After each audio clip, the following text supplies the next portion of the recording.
Sa loob ng lupain ng McLean, sa loob mismo ng pribadong opisina ni Logan, namayani ang isang mabigat na katahimikan na puno ng pananabik. Hawak ni Logan ang isang kautusan na may selyo ng hari. Simula niyang binasa ang utos ng hari.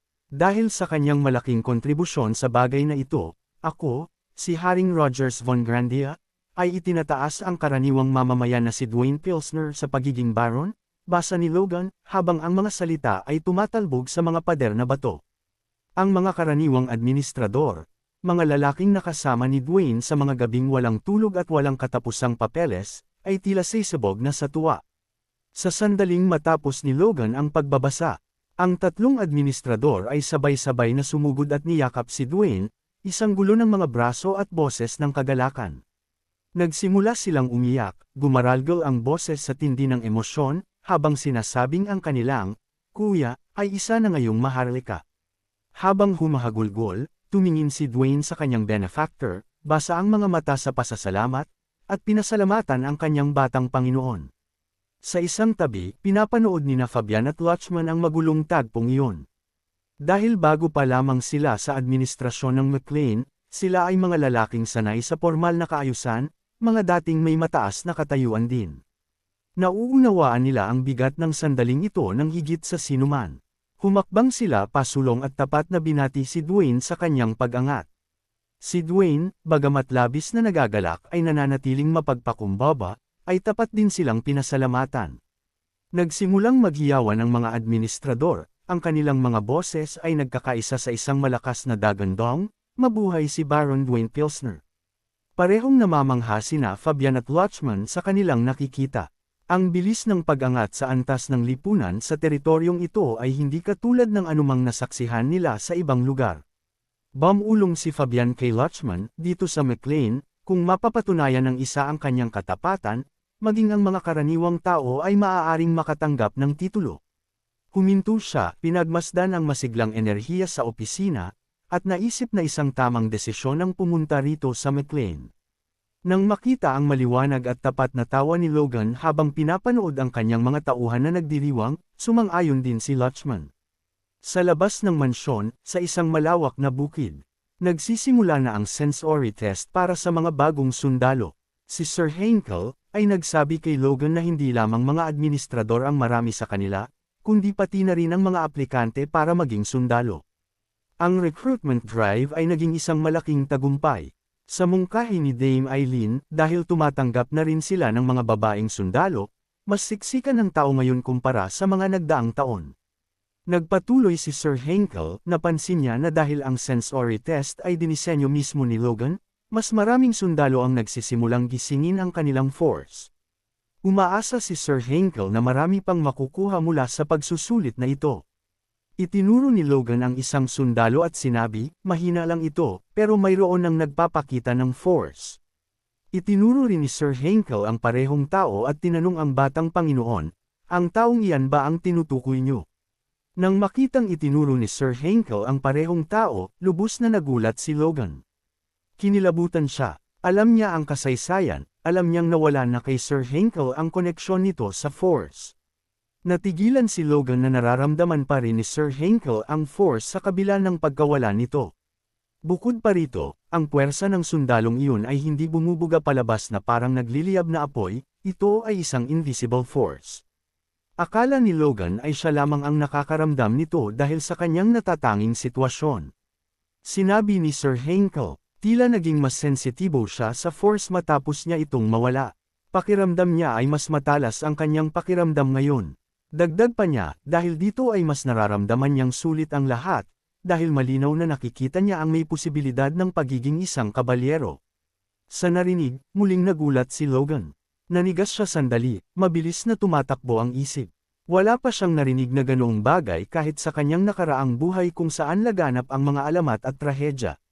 Ngunit nang halukayin niya ang kanyang alaala mula sa mga lumang teksto at mga bulong-bulungan sa digmaan, napagtanto niyang hindi iyon ang dahilan. Sa katunayan, bihira para sa isang kabalyero ang mabuhay matapos mawalan ng force. Bumalik ang isip ni Logan sa kanyang nakaraang buhay.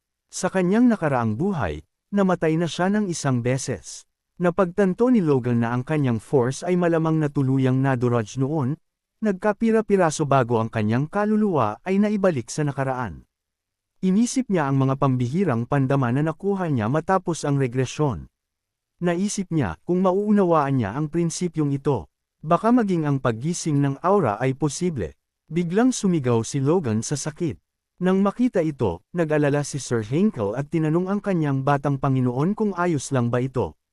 Inilapat niya ang kanyang kamay sa balikat ni Logan, habang ang kanyang noo ay nakakunot sa pag-aalala. Sabi ni Logan, okay lang siya, isang mabilis na pagkahilo lang daw iyon.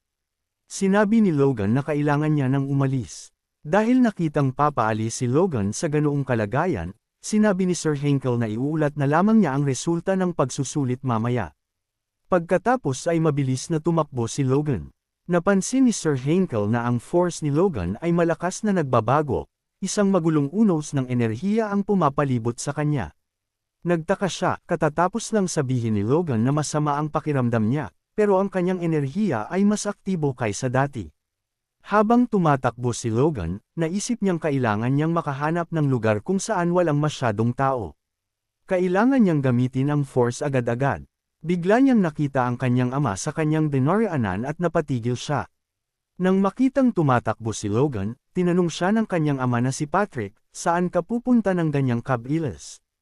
Habang kinakamot ang kanyang leeg, sinabi ni Logan na mag-e-ensayo lang sana siya.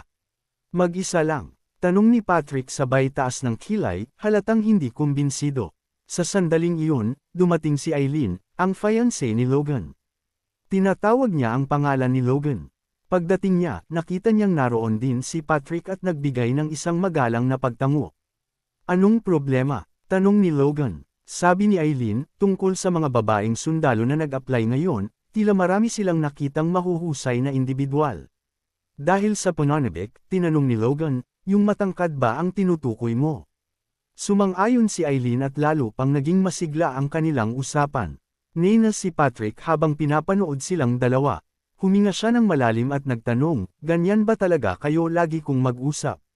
Dahil hindi naintindihan ang tanong ng ama, simpleng nagtanong si Logan, ganyang ano po? Lalo pang nena si Patrick sa pagkamanhid ni Logan sa anumang bagay labas sa trabaho. Tiningnan niya ang kanyang anak at tinanong, sinasabi mo bang ang mga batang lalaki at babae ay trabaho lang ang pinag-uusapan kapag nagkikita? Kailan ba kayo magpapakasal? Dahil sa biglaang tanong, parehong nabigla sina Logan at Eileen. Maya-maya pa, nakaupo na si Logan sa tabi ng isang maliit na sapa sa dulo ng lupain. Hiyang-hiya siya dahil sa tanong ng kanyang ama ay natarante siya at tumakbo palayo. Hindi niya mapigilan ang kanyang kahihiyan, inisip niyang tiyak na magagalit si Eileen dahil iniwan niya itong mag-isa kasama ang kanyang ama para harapin ang awkward na sitwasyon. Nilapitan ni Eileen si Logan mula sa likuran. Nagulat si Logan at yumuko ng bahagya.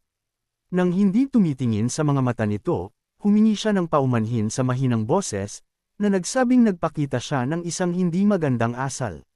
Nang may pilyong ngiti, sabi ni Eileen, okay lang. Sa totoo lang, medyo natarante rin siya sa pagkaprangka ni Patrick. Sa tindi ng hiya, muling humingi ng tawad si Logan. Sabi naman ni Eileen, ayaw na niyang makarinig ng paumanhin. Nagulat si Logan at tumingin dito ng may malalaking mata. Umupo si Eileen ng mas malapit at nagtanong, kaya, kailan tayo magpapakasal? Kahit papaano, kailangan nating magtakda ng petsa para hindi na ulit mangyari ang sitwasyong ito, pangangatwiran niya. Namula ng bahagya si Logan. Sa isang mapaglarong tono, tinanong ni Eileen, baka naman ayaw mo akong pakasalan. Agad na nagpanik si Logan at sumigaw, hinding-hindi. Pagkatapos noon, tumahimik ang paligid sa pagitan nila. Muling humingi ng paumanhin si Logan, ang boses ay mas mahina na sa pagkakataong ito. Habang namumula at nakatingin sa sapa, sabi ni Eileen sa lalaking kanyang pakakasalan, akala niya raw ay tinanggihan na siya. Pinanood ni Logan si Eileen sa ilalim ng sikat ng araw, namangha siya. Napakaganda nito, matapang, at higit na mapagpasensya kaysa sa nararapat para sa kanya.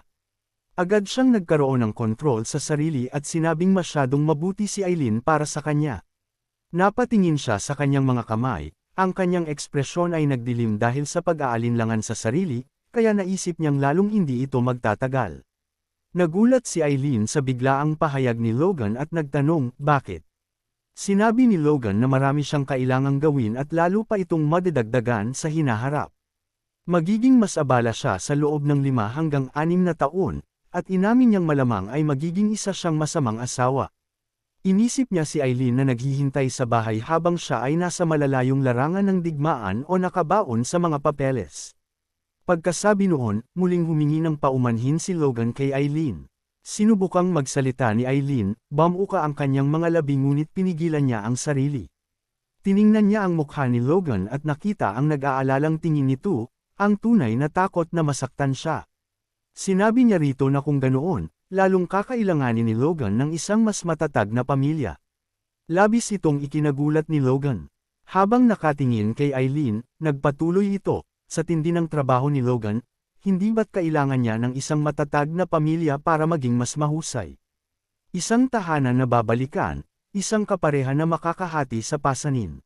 Sinubukang makipagtalo ni Logan, ang boses ay puno ng desperasyon, pero masyadong malaking lugi iyan para sa iyo. Ayaw niyang isakripisyo ni Eileen ang buhay nito para sa kanyang mga ambisyon. Pinigilan siya ni Eileen at tinanong kung bakit siya malulugi.